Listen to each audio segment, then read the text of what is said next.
মালিক জিজ্ঞাসা করে প্রতিদিন, বান্দা কি কারণে আমাকে ছেড়ে দিলা? হ্যাঁ,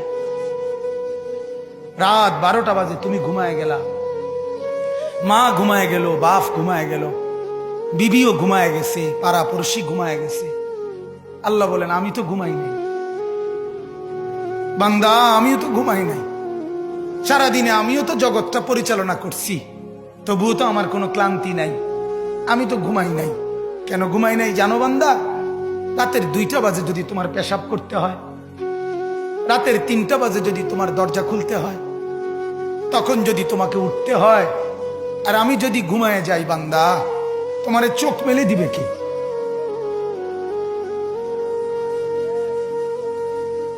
এই বাপ, চোখ মেলে দিবে কে?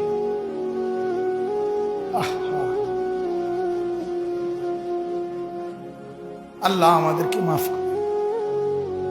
কোরআনুল কারীমের মধ্যে আল্লাহ তাআলা বলছে, ওয়া হুয়াল্লাযী ইয়াতাওয়াফফাকুম বিল-লাইল। কোরআনে আল্লাহ বলে, বান্দা শোনো, প্রত্যেকটা মানুষকে রাত গভীরে যে ঘুম আমি দেই, সেটা ঘুম না, আমি ওয়াফাত দেই, আমি মূলত মৃত্যু দিয়ে দেই। আবার আমি দয়া করে একটা নির্দিষ্ট সময় পরে চূড়ান্ত মৃত্যু দেব বলে আমি আবার সেই হায়াত সকালবেলা যখন জাগতে শুরু হয় তখন আমি ফিরে দেয় আল্লাহ। এমনও মানুষ আছে পৃথিবীতে, রাত্রিবেলা ঘুমাইছিল ভালো মানুষ, সকালবেলা আর জাগে নাই। আমার একজন দূরসম্পর্কীয় চাচা আছে, প্রফেসর ছিলেন, ভালো মানুষ ছিলেন, রাত্রিবেলা জলজ্জান্ত মানুষ ঘুমাইছে, সকালবেলা আর দরজা খুলে দেখছে ওই মানুষটা জীবিত ছিল না, মারা গেছে। হতে পারে না? হতে পারে কিনা বলেন না? তাইলে বছরের পর বছর, মাসের পর মাস, এই বাপ, বাহিরের কারো চিন্তা করে বাদ দেন। আপনারা যারা বসছেন, আপনাকে বলছি, আপনি কষ্ট করে বসছেন, রাতের 12টা বাজে, রাতের 12টা বাজে, এত কষ্ট করে বসছেন, বিনিময়ে একটু ভাবেন, একটু ভাবেন, অনুরোধ আমার, একটু ভাবেন। আজ মাঝে মাঝে মন চায় আল্লাহর বান্দা মুসলমানদেরকে বুকে জড়ায় ধরে কাঁদি যে বাপ, কেন এত ভুল করছেন? আল্লাহকে কেন এত নারাজ করছেন? যার বিবি বেপর্দা, আপনি আল্লাহকে কত পরিমাণ নারাজ করাচ্ছেন। যার স্ত্রী, যার মেয়ে বেপর্দা, আপনি আল্লাহকে কি পরিমাণ নারাজ করছেন বলেন?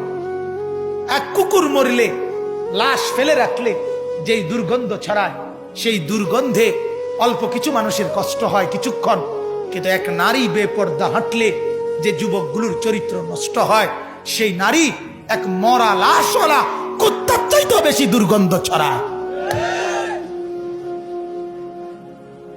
কুকুরের দুর্গন্ধ এত বেশি ছড়ায় না, বেপর্দা নারীর দুর্গন্ধ যে পরিমাণ ছড়ায়। সে তো শত শত যুবক তার চরিত্র শেষ করে দিছে। এই সিনেমার নায়িকা নর্তকীরা উলঙ্গ আর ছবি, আর বিবস্ত্র ছবি আর নাচ গানের এই ফুর্তি দেখিয়ে এরা হাজারো যুবকের চরিত্র গঠন করে না নষ্ট করে? কথা বলেন না কেন? এজন্য আমার শায়েখ আল্লামা মুফতি মুশতাকুন নবী সাহেব বলে, হাজারো মানুষের জীবন নষ্ট করে যে, এজন্য তার জীবনে কখনো সুখ ধরা দেয় না। এজন্য এই পৃথিবীর জরিফ এটা, আপনি জরিফ চালায়া দেখেন, যত সিনেমার নায়ক নায়িকা, এদের জীবনের মতো দুঃখী জীবন, ব্যক্তি জীবনের মতো কষ্টের জীবন আর কারো নাই। আপনি খবর লাগান, আপনি খবর লাগান, এদের মতো লাঞ্ছনা। কারণ হাজারো যুবককে নষ্ট করছে এই হাসি দিয়া, অথচ এই হাসি তার মূলত আসল হাসি না। এই হাসি যদি ল্যাবে অথবা ডায়াগনস্টিক সেন্টারে পরীক্ষা করায়, প্রত্যেকটা হাসির মধ্যে ফরমালিন পাওয়া যাবে। কি পাওয়া যাবে? ফরমালিন, ফরমালিন, ফরমালিন পাওয়া যাবে। এগুলা হাসি না, এগুলা ধোকা। ঠিক কিনা বলেন না? এগুলা ধোকা। আল্লাহ আমাদেরকে বুঝার তৌফিক দান করুক।